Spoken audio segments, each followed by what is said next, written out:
Sorry I'm just now getting to this. This is for the one person out there that left me a comment wanting me to talk about and give my response to a video from ReviewTechUSA called "This is How to Ruin Your YouTube Career." In this video, Rich goes into 6 different points and talks about some mistakes he's made and not to be like him. And if you want to, have a successful YouTube career and not ruin it, you won't do these things. I'm going to talk about these 6 things and tell you what I think about them. Some of this I actually agree with, so a lot of this stuff is just kind of general things, some of it's kind of just common sense, but we'll go through the 6. The first thing he talks about is don't let your audience in on personal problems. Then he uses an example of Dr. Disrespect. Dr. Disrespect talked about how he was unfaithful to his wife. He broke character, and then a lot of people did not like that.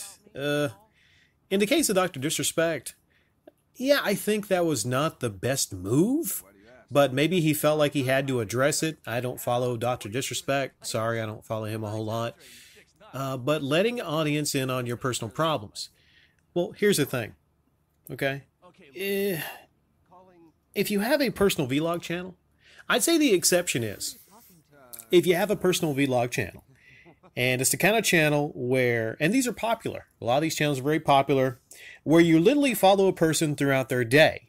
You get up in the morning, people videotape themselves, they tell you about what's going on, what they're doing, what food they're going to go eat. A lot of them are incredibly boring. A lot of the channels are very boring.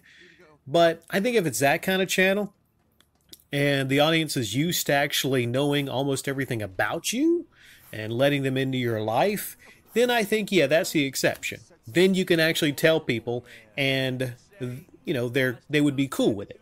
But if you're playing a character, people get used to that character and you break character, I think Dr. Disrespect, he obviously probably broke character and he took off all the weird kind of stuff. He dropped the character. And the thing is, when you drop a character, a lot of people get invested in that character. And it's fake, I know. But when you drop that character and you let people in on some things that are going on in your life, it could be kind of hit or miss. Sometimes people do that and people actually, it might help because they see you as an actual person, but I don't know. It's hit or miss. I think that's one definitely I don't agree with, because like I said, a lot of channels do it. They share their personal things, personal issues. I shared, was it last week, I talked about how I had an issue with my refrigerator. And I know it's not the deepest of personal issues, but, paying for it, that kind of sucked. So, yeah, a lot of you didn't really run away and go, "Rick, how dare you talk about your refrigerator issues?" So, I guess it depends. Number 2, when you ask for money, don't ask for money for your problems. It was a continuation of number 1, where don't let people in on your personal problems. And furthermore, don't ask for money because you're having financial hardships.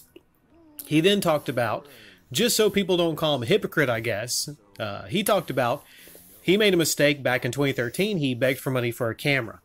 We all remember that one. He begged for money for a camera, and he said he's not a fan of crowdfunding, but he did have a Patreon. He didn't go into detail why he got rid of the Patreon. I'm still kind of scratching my head, Rich just don't seem like the kind of guy to just one day wake up and go, "You know what? I'm just against crowdfunding. I think I'm just going to get rid of my Patreon." I don't see him as the kind of guy. But, things can change. He's half the weight he used to be. That was a shocker from this. He was like 450. He was a big boy. He's still a big boy, but he's like 270 something. So that's apparent from seeing the video. He's not Jabba the Hutt anymore, so congrats on that. He might actually live to see his 50s. So that's something there. 2, no. From you, no. You had me going there. I was gonna give you number 2, but no, you just toward the end there, you just crashed and burned, Rich. You just crashed and burned. Oh, we got 4 more of these. Okay. The third one is fighting with people on social media. People have the right to criticize. Don't engage trolls. Don't hurt your brand. Okay, so I didn't know Rich was a brand, but, you know, he's a brand. He's called himself a news network before.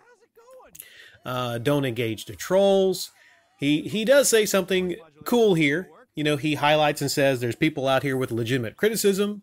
But he also just says, he says not to even, like, focus on anybody. He says, it's weird, like he says, don't engage trolls, people that are just out there, you know, to troll you, but also with the actual people that have actual criticism, don't spend time uploading videos because you give their argument a stance and you help prop them up.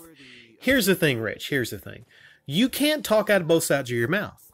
You can't say, well, you know, the critics, I respect the critics. There's a lot of people that have valid criticism, but you can't also say, well, I'm not going to upload any videos. I'm not going to, you know, give any time to these critics.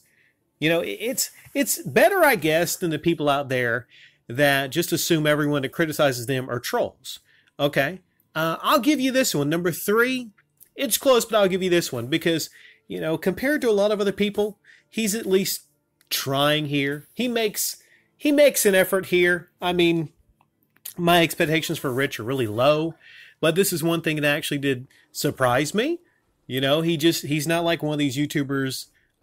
Some people that I talk to, they just label me, you know, like John Hancock. Oh, he's main troll. He's main troll. Rick's main troll. So the thing is, at least Rich here, he's cuts above someone like John Hancock. So I'll give him this, okay? So out of 3, I'll give you 1. Number 4, don't make videos refuting allegations. I think this links in with number 3. A lot of these kind of like smushed together. You could have probably did 3 or 4 of these, Rich. But he says, don't make your videos refuting allegations. I say you do. Rich, you do. If you care about, well, if you care, like here's the thing. You don't make videos refuting allegations if you're guilty of said allegations. You know, he claims that if you make a video, like I said, you prop up the other side, but you need to upload a video to put things to bed, to put things to rest if it's a lot of allegations that are out there. I guess I get what he means, because you can't make a video every time someone has a allegation. There's a lot of people that actually will probably say things about Rich or other people that maybe it's not true. But if it's something that gets out there, I mean, you should upload a video about it. And again, what happened with the $200? You know, what happened with that $200? I don't know. I'm not being silly here. I haven't kept up. You know, that keeps popping up to me. Number 5. Almost at the end here. Putting political opinions on social media / YouTube. Okay, well, here's the thing. With social media, I just think social media, like, I just don't see the point in it regardless. I think it's just a big waste of time. But there's a lot of people that put their political opinions on social media. I think it depends. If you have really well thought out political opinions, and you're the kind of person that appreciates different sides and different challenges to your opinions and your stances, then I think you could do it.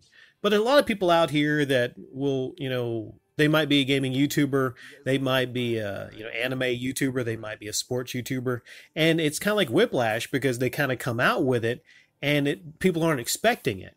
And it's not even like really an argument that's a well-formed argument politically. They just might come up with something and go, Biden sucks or Trump sucks or whatever. And they'll just talk about how they hate the left or they hate the right, but they won't outline the things that they actually hate about these parties and ways that these parties could improve themselves. You know, so I think I could see you there, because I know some people here, they come here and they let me know in the comment section, like, there's a couple people that said, hey, Rick, interesting. You know, I'd like to know some of your political opinions. Most people, though, they come here and they say, hey, we're not really that interested in that. You know, we'd like you to focus on a lot of different other things. So I guess it depends on the channel, I suppose. And he talks about how there's some channels out here like, there's David Pakman. I don't know if Ben Shapiro has a channel, but there's like David Pakman out here. There's Ben Shapiro. There's people that, that's like their bread and butter. so people expect it from that. Kind of like when I was talking about his first thing where he says, don't let your audience in on personal problems, unless it's a channel where it's somebody that talks about a lot of their personal problems or some things they're happy with in their life, and it's a personal vlog channel. So 5, I might give you that one because I don't know. I'm just feeling charitable today. And number 6 was a lot like number 3. This thing could have been 5, 5 reasons. And number 6 here's a weird thing. Number 6 is a lot like number 3. Okay? It's not a whole lot different from number 3 because he talks about some of the same things. When you consider valid critics trolls, and I'm assuming here that Rich would know the difference between a critic and a troll. Okay. He mostly talks about Boogie 2988 and how there was this guy, Alan, from a fitness channel, and he had concern for Boogie, but maybe, I don't know what happened there. Boogie said that he was only going to live for 10 more years, and rightly people were concerned about Boogie. Here's the thing. Don't be concerned about Boogie. Boogie is a master manipulator. He knows exactly what he's doing. Okay, one minute you see Boogie and he's all sad and he's crying. The next minute, he just switches back and forth. He switches back and forth. You see him on a live stream and he's just saying F you, F you, F you. But then another time he's crying. He's a master manipulator. Boogie's channel is not in a free fall subscriber-wise because, Rich, not the softball reason you throw out there, which is that he considers valid critics trolls. If only that were the case. Rich conveniently leaves out a lot of stuff that you'll see in the Boogie Reddit mega thread, that you'll see in all the hour-long videos exposing Boogie. The thing is, Rich is actually trying to probably curry favor with Boogie. I don't know, maybe he's angling himself for talking to Boogie. I'm not sure,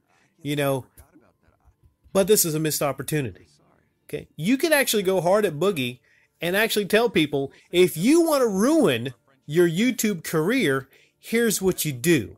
Okay, you get onto Twitch, you act like a freaking psycho. There's him humping a bed. There's him wearing a horse head helmet, and then like he's doing something else with a baseball bat. Don't let yourself be caught saying things that will be recorded and shared.